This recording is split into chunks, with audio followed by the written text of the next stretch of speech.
मिनशैतानिर्रजीम बिस्मिल्लाहिर्रहमानिर्रहीम। उम्मीद करता हूँ कि सब दोस्त ठीक होंगे और अल्लाह ताला आपको खुश खुरम रखे। तो आज एक नई वीडियो के साथ आपके साथ हाज़िर हुआ हूँ। आज हम बात करेंगे टेंसेस पे कि किस तरह हमने जो टेंस है उनके बारे में एक तो मुकम्मल एलेबोरेशन करेंगे, मुकम्मल तफसील के साथ समझेंगे। और मैंने ये बच्चों की चूँकि परेशानी को देखते हुए इनको साथ उर्दू में डेवलप किया है, ताकि सारी चीज़ें जो है बार बार बच्चों के साथ जो है वो शेयर हो जाएं और इनकी कोई भी परेशानी ना। बाद बच्चों को ये परेशानी आती है कि वो स्ट्रक्चर कैसे बनाएं सेंटेंस का और सेंटेंसेस कैसे आगे लेकर चलें। तो अब आपकी इस परेशानी का जो हल है वो मैंने ढूंढ लिया। तो अब आपके साथ मैं आज जो है वो जो टेंस हैं वो शेयर करने जा रहा हूँ। और अगर इन टेंसेस की आपको पीडीएफ रिक्वायर्ड है तो वो आप मुझे व्हाट्सएप पे मैसेज कर सकते हैं। और अगर आपने किसी भी टॉपिक पर कोई भी वीडियो बनवानी है तो आप मुझे वो टॉपिक इंग्लिश का शेयर कर दीजिएगा। तो मैं आपको बताते चलूँ, मेरा नाम प्रोफेसर फ़ारूक सजाद है। तो अब हम इस अपने प्रोसेस को आगे लेकर चलते हैं। तो आज का टॉपिक शुरू करते हैं। तो सबसे पहले मैं आपसे ये गुजारिश करना चाहूँगा कि अगर आपने मेरा चैनल सब्सक्राइब नहीं किया तो वो जल्दी जल्दी सब्सक्राइब कर लें, ताकि आपको जो मेरी आने वाली नई वीडियोस जो हैं वो डेली बेसिस पे आपको मिलती रहें। तो आज शुरू करते हैं। सबसे पहले ये देखें, हमने टेंसेस है। टेंसेस कहते हैं tenses denote the time of action, they show when the work is done, they are. वो ये है, यानी कि ज़माना जो है वो अमल के वक़्त को ज़ाहिर करता है। ये ज़माने दिखाते हैं कि जब काम हो जाता है। वो ये है, उनकी काइंड्स हैं, यानी कि कोई भी टेंसेस है वो बेसिकली वो तीन काइंड्स के होते हैं। और आगे फिर उनकी टाइप्स हैं अलग-अलग।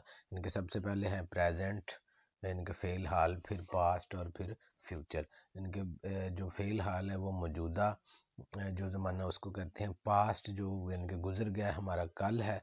और जो फ्यूचर है वो आने वाले यानी कि ज़माने को कहते हैं।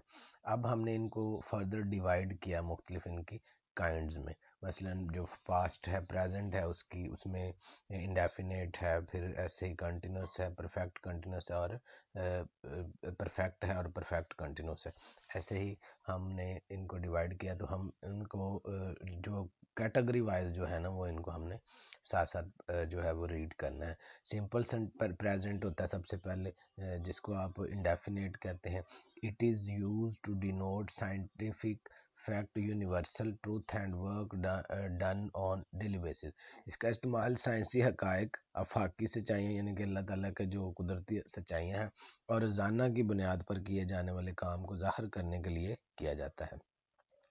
अच्छा, इसमें वर्ड असर्टिव बार बार आएगा, तो फिर मैंने उसका भी जो है ना उसका आपको उसकी जो मीनिंग्स हैं वो भी आपसे शेयर कर दिए हैं, ताकि ना आपको ये पता हो कि असर्टिव सेंटेंसेस होते कौन से। असर्टिव सेंटेंसेस जो हैं is a sentence that states a fact, जो कि एक हकीकत को बयान करते हैं। Such sentences are simple sentences. इन सेंटेंस जो ये बेसिकली जो असर्टिव सेंटेंस है ये इनको सादा फिक्रे कहते हैं। दे स्टेट, वो क्या करते बयान करते हैं। असर्ट जो यानी कि आम जो स्टेट है, कोई भी काइंडनेस है या यानी कि अदब को। आर डिक्लेयर समथिंग, या किसी चीज़ को डिक्लेयर करते हैं, रेफर करते हैं। They are also called declarative sentence. Assertive sentence usually end up with a period और फुल स्टॉप, यानी कि जो असर्टिव सेंटेंस है ये ख़त्मे पर यानी कि फुल स्टॉप पर ख़त्म होते हैं। उर्दू में पढ़ लेते हैं, ये एक असरारिया जुमला है, एक जुमला है जो कि हकीकत बयान करता है। इस तरह के जुमले सादा बयानात हैं, वो कुछ बयान करते हैं, दावा करते हैं या ऐलान करते हैं। इन्हें एलानिया जुमले भी कहा जाता है। जारहाना जुमले आमतौर पर मुद्दत, यानी कि जारहाना से मुराद असर्टिव जुमले या डिक्लेरेटिव सेंटेंस जो है मुद्दत या फुल स्टॉप के साथ ख़त्म हो जाते हैं। अब हम इनका आज इसके बाद हम पढ़ते हैं इनका जो है वो स्ट्रक्चर। असर्टिव सेंटेंस मैंने पहले आपको बताया कि ये सादा फिक्रे होते हैं।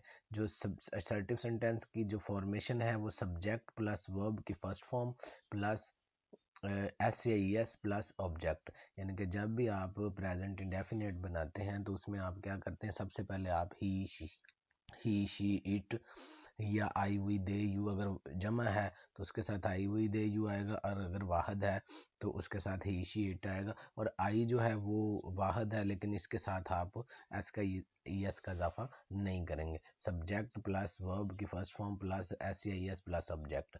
मसलन शी राइट्स अ लेटर, वो खत लिखती है, ती है। मसलन मोमन ये फिक्रा बनाने के लिए हम क्या करते हैं, जब किसी फिक्रे के आखिर में ता है, ते है, ता हो वगैरह है, तो इसे हम क्या कहते हैं, प्रेजेंट इंडेफिनेट। लेकिन वो चूंकि ज़ीरो लेवल से है तो ये हमने थोड़ा सा ग्रेड जो है वो अप किया है, तो इसलिए इसमें मैंने जो है ज़्यादा उर्दू जो है ना वो इंक्लूड नहीं की। लेकिन चीज़ें जो है वो मैंने आपको एलेबोरेट करने के लिए साथ साथ चीज़ें वो मैं आपको गाइडलाइन देता रहूँगा।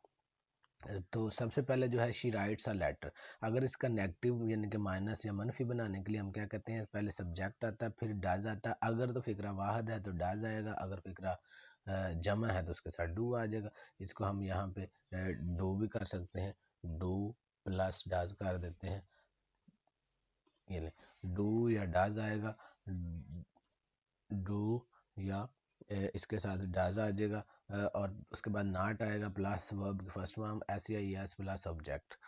ये नेगेटिव रूल है। मिसाल के तौर पे अगर फिक्रा जमा है मनफी है तो हम क्या करेंगे, डू या डज आएगा उसके साथ नेगेटिव रोल में। तो इसमें हमने जो चीज़ें इंक्लूड नहीं करनी वो ये इसमें ऐड नहीं होंगी, क्योंकि इसमें एस या एस नहीं आएगा, क्योंकि she does not write a letter. मिसाल के तौर पे जब डू है तो इसके साथ ही एस का इजाफा होगा। जब फिक्रा वाहद है तो उसके साथ यानी कि ये जो शी है ये वाहद है, तो जब वो ख़त नहीं लिखती है तो she does not write a letter. तो अगर फिक्रा यानी कि नेगेटिव रोल में जो रूल है वो सब्जेक्ट प्लस डू या डज प्लस नाट, यानी कि प्लस प्लस जो है इसके साथ आ जाएगा नाट, और उसके बाद है ये हम इसको इसकी फॉर्मेशन चेंज कर देते हैं ताकि आपको इसका समझ रहे। नाट के बाद आप फर्स्ट की नाट के बाद आप वर्ब की फर्स्ट फॉर्म और प्लस ऑब्जेक्ट। तो हम इंशाल्लाह किसी दिन जल्दी जो है ना मैं ऑब्जेक्ट सब्जेक्ट और जो वर्ब है उसकी काइंड और काइंड्स ऑफ सेंटेंस भी इंशाल्लाह ताला इसके बाद जो पूरी डिटेल्स के आपके साथ शेयर करता रहूँगा। उसके बाद जी इंटरेक्टिव रूल्स, इनको यानी कि सवालिया फिक्रे कहते हैं। डज आएगा प्लस सब्जेक्ट आएगा, वर्ब की पहली फॉर्म आएगी साथ, और ऐसे ही यस इसमें भी नहीं होगा। यानी कि डज से मुराद यानी कि सबसे पहले सब्जेक्ट है, फिर उसके बाद अगर फिक्रा जमा है तो डू आएगा, अगर फिक्रा वाहद है तो डज आएगा। ये फिक्रा चूंकि वाहद है तो does she write a letter, ठीक है, इसमें ऐसी यस का इजाफा नहीं होगा। उसके बाद ये हमने इसकी एग्जाम्पल थी। उसके बाद है जी इंटरेक्टिव नेगेटिव असर्टिव, यानी कि वो फिक्रे जो कि सवालिया मनफी कहलाते हैं। अब वो कैसे आएंगे जी, उनमें हम सबसे पहले ये है कि डू या डज आएगा फिक्रे के शुरू में, ठीक है, और प्लस सब्जेक्ट आएगा, और वर्ब की फर्स्ट फॉर्म आएगी, और प्लस ऑब्जेक्ट आएगा। इसमें हम एस या एस का इजाफा नहीं कर। मिसाल के तौर पे वो इसी को हम अगर चेंज करते हैं तो डज शी, उसके बाद यानी कि पहले आएगा जो आपका हेल्पिंग वर्ब यानी कि आप समझ लें डू या डज, उसके बाद अब शी यानी कि सब्जेक्ट और प्लस नॉट और राइट अ लेटर। उसके बाद है प्रेजेंट कंटिन्यूस यानी कि फ़ेल हाल जारी। It is used to express an action taking place at the time of speaking. ये बोलने के वक्त होने वाली कार्रवाई को जाहिर करने के लिए इस्तेमाल होता है।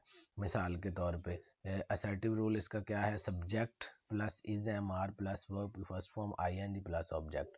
यानी कि जब किसी काम यानी कि जब किसी फिक्रे के आखिर में रहा है, रही है, रहे हैं वगैरह आए तो हम उसे क्या कहेंगे, प्रेजेंट कंटिन्यूस। अब इस रूल को समझने के लिए इसकी फॉर्मेशन क्या है कि subject plus is am are आएगा, और प्लस वर्ब की first form plus I N G plus object. अब इज एम आर का तरीका क्या है, मिसाल के तौर पे अगर तो फिक्रा वाहद है तो उसके साथ इज आएगा, और आई के साथ एम आएगा, और अगर फिक्रा जमा है दे यू ही दे यू और वगैरह है तो उसके साथ हम आर इस्तेमाल करेंगे। तो she is writing a letter, यानी कि वो ख़त लिख रही है। नेगेटिव रोल है subject plus is am are plus not आएगा प्लस वर्ब की first form I N G, same वही आएंगे। She is not writing a letter subject है, इसके बाद हेल्पिंग वर्ब आएगा प्लस यानी कि नॉट इस्तेमाल करेंगे, यानी कि माइनस जो फिक्र मनफी हो गया ना, तो इसमें हमने नेगेटिव रोल में हम नॉट इस्तेमाल करेंगे बाद में।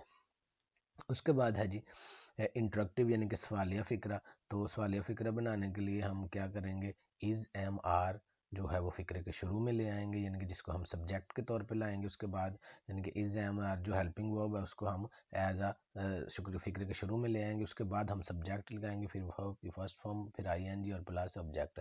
Is she writing a letter, यानी कि she is not writing a letter, अब is she writing a letter.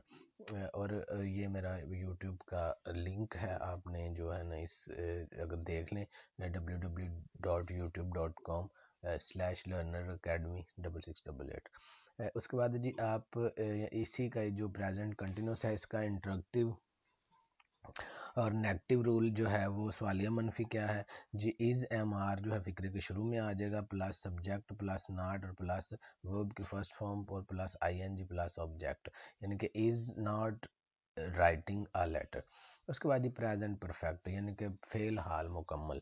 हमने इससे पहले दो जो है वो डिस्कस कर लिए हैं, प्रेजेंट फ़ेल हाल मुतलिक, प्रेजेंट इंडेफिनिट, प्रेजेंट कंटिन्यूस और present perfect. It is use to show an action that started in the past and has just finished. ये एक ऐसी कार्रवाई को दिखाने के लिए इस्तेमाल किया जाता है जो माजी में शुरू हुआ और अब भी ख़त्म हुआ है।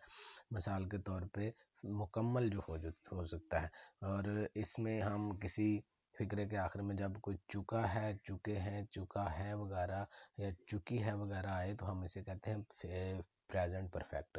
अब इसका जो रूल है वो समझ लें। रूल ये है कि सब्जेक्ट प्लस हैज़ या हैव इस्तेमाल होगा, प्लस वर्ब की थर्ड फॉर्म इस्तेमाल होगी और प्लस ऑब्जेक्ट। मसलन हैज़ या हैव के बाद वर्ब की third form, she has written a letter. अब चूंकि राइट जो है उसकी दूसरी फॉर्म रोट है और थर्ड फॉर्म उसकी रिटन है, she has written a letter. अगर इसका नेगेटिव देखें तो फिर वैसे ही है, सब्जेक्ट प्लस हैज़ या हैव के बाद नॉट आएगा प्लस वर्ब की थर्ड फॉर्म और ऑब्जेक्ट आएगा, she has not written a letter. Introductive rule अगर हम इसका देखें तो वो है, इंटरेक्टिव रोल इसका ये है कि इसमें आप हैज़ या हैव को फिक्रे के शुरू में ले आएंगे प्लस सब्जेक्ट यानी कि जो आपका इज़ एम आर है, या जो भी ही शी इट है, sorry he she it has या हैव जो हेल्पिंग वर्ब है, he she it plus verb की थर्ड फॉर्म और plus object, has she written a letter. उसके बाद सवालिया मनफी है, हैज़ हैव को फिक्रे के शुरू में इसी तरह लेके आएंगे ये जैसे ये है, और ऐसे ही subject plus not plus verb की थर्ड फॉर्म इस्तेमाल होगी और फिर प्लस ऑब्जेक्ट जो है वो इस्तेमाल होगा। तो इसी तरह हमने जो है ना आगे हम इसकी एग्जांपल देख लेते हैं, has she not written a letter.